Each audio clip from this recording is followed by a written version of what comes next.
Hello, my amazing children. This is Grandma Carla, and I am here with another late Christmas story, or very early for next year. And this one is When Christmas Feels Like Home. And it is written by Gretchen, Griffith, and illustrated by Carolina Farias. And I think you're going to like it. I don't know, sometimes some of you out there may have moved since the last Christmas. Maybe you're in a home that was not the same home you were in the Christmases that you remembered. And I know I have some children that have moved far away from the home where they had for Christmas. And I saw this story and I thought I would read it for them. And hopefully you will enjoy it as well. So let's read When Christmas Feels Like Home. The day his family left their village, Eduardo played football with his friends. So he likes to play sports.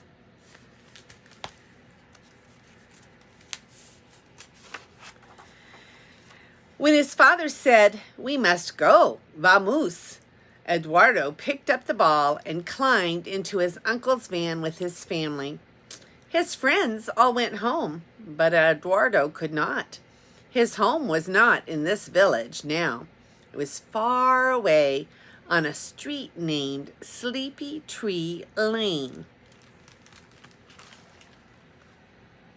He's got lots of children in his family, doesn't he? He's got a sad look, doesn't he? He doesn't really want to leave his friends and his home. Eduardo made sure his family's Christmas box was with him.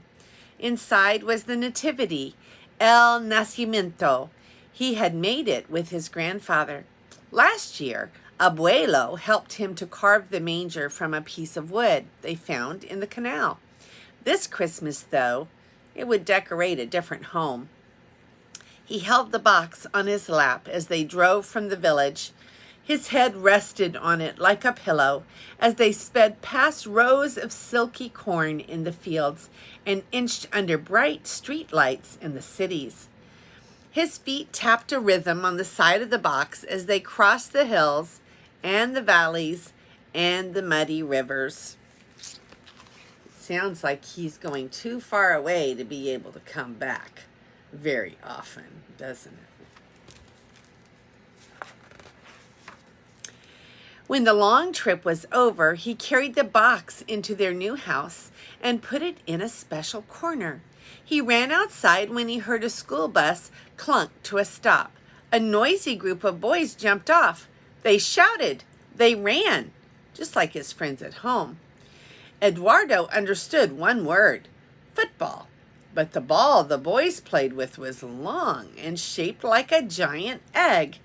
It dropped and bounced in zigzags. "Football," a boy said again. "Want to play?" he asked Eduardo. So he's not just in a different city. He's in a whole different culture, isn't he?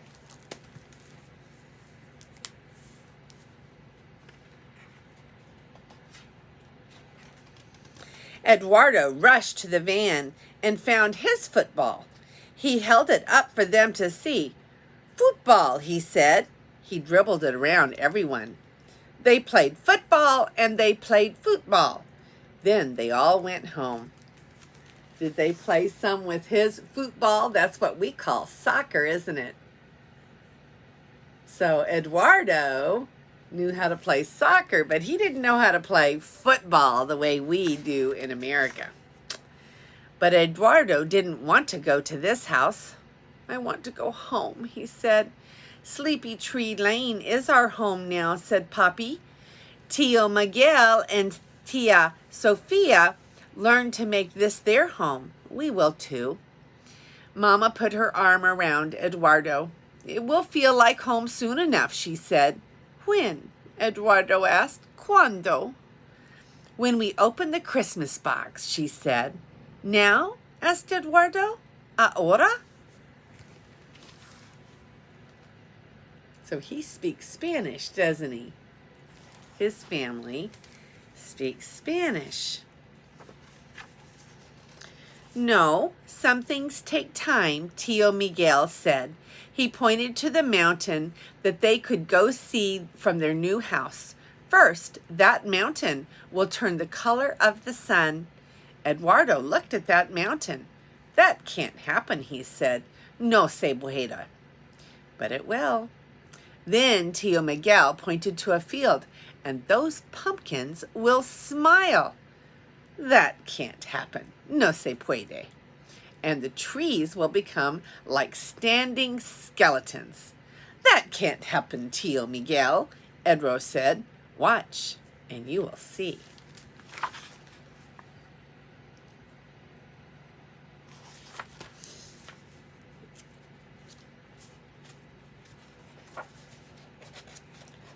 Eduardo started school the next morning, but this school did not look like his other school.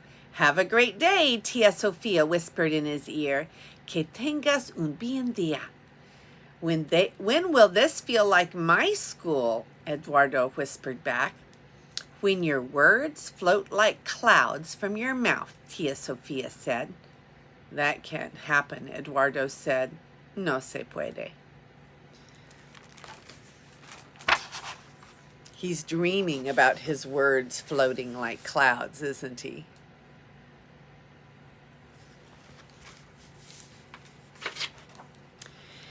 When he spoke to his new teacher, Eduardo didn't see words floating from his mouth, but he did see his football friends waiting by the door. When he spoke to them in Spanish, they shook their heads. No. When they spoke to him in English, he shook his head. No. When the class read a poem, they pointed to the words. But when the teacher assigned a math problem, he didn't need help. He knew exactly what to do. After school, he jumped off the bus with the boys. They all shouted. They all ran, just like his friends in the village. They played football, and then they all went home. But it still wasn't home to Eduardo. See the little girl helping him to read and know what the words were saying? He speaks a completely different language, doesn't he?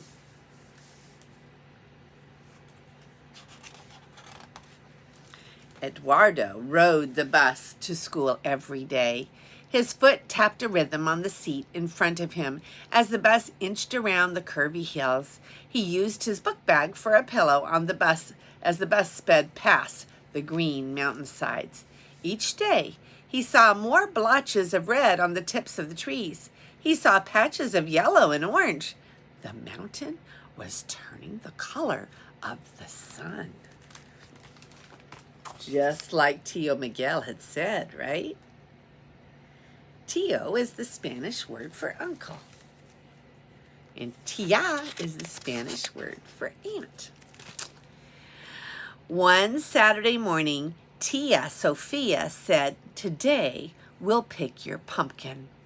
It must be round and fat, but not too heavy."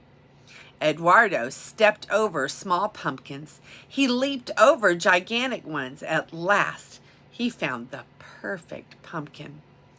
Tio Miguel drew a face on it and cut a hole in the top. Eduardo scooped out the slimy seeds. Poppy carved the pumpkin. It was smiling. So was Eduardo. Tio Miguel had said that the pumpkins had to smile before it was time for the Christmas box to be opened. And we carve pumpkins usually in October, don't we? In November.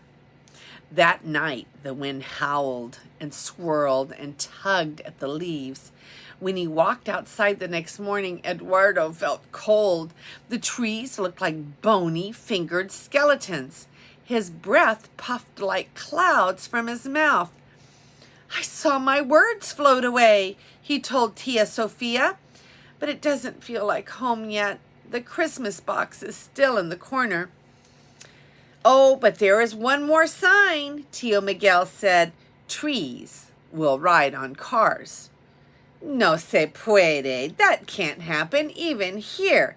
Then Eduardo thought about mountains that turned the color of the sun, pumpkins that smile, trees that look like skeletons, and words that float in the air. Maybe it can, he said. Eduardo worked hard at school.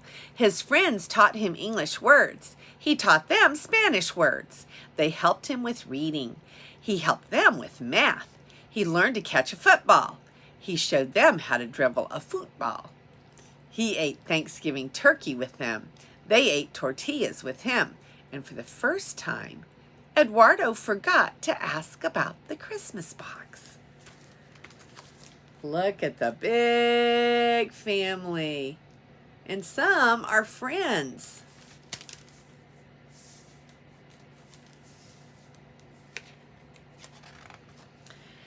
One afternoon, he saw cars coming from the tree farm where Poppy worked. They had long green bundles on top.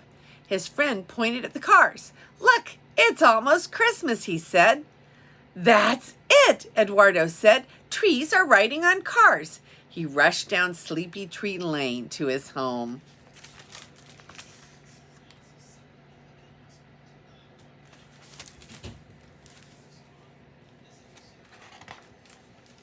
"Mommy," he shouted, "it's time to open the Christmas box."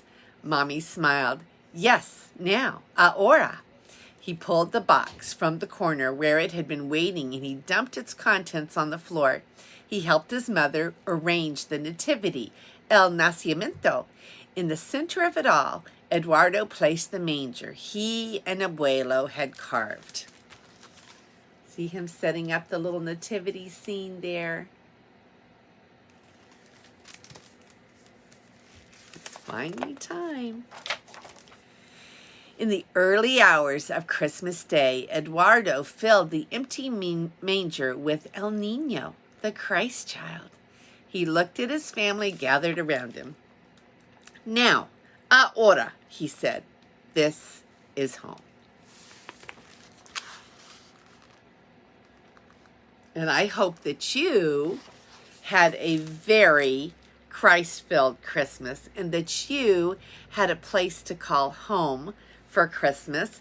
My children are far, far away in a new home this Christmas, and I hope they had a wonderful, wonderful Christmas. So I will say, I love you, Timothy. I love you, Sophia. And this is Grandma Carla, and I love you all.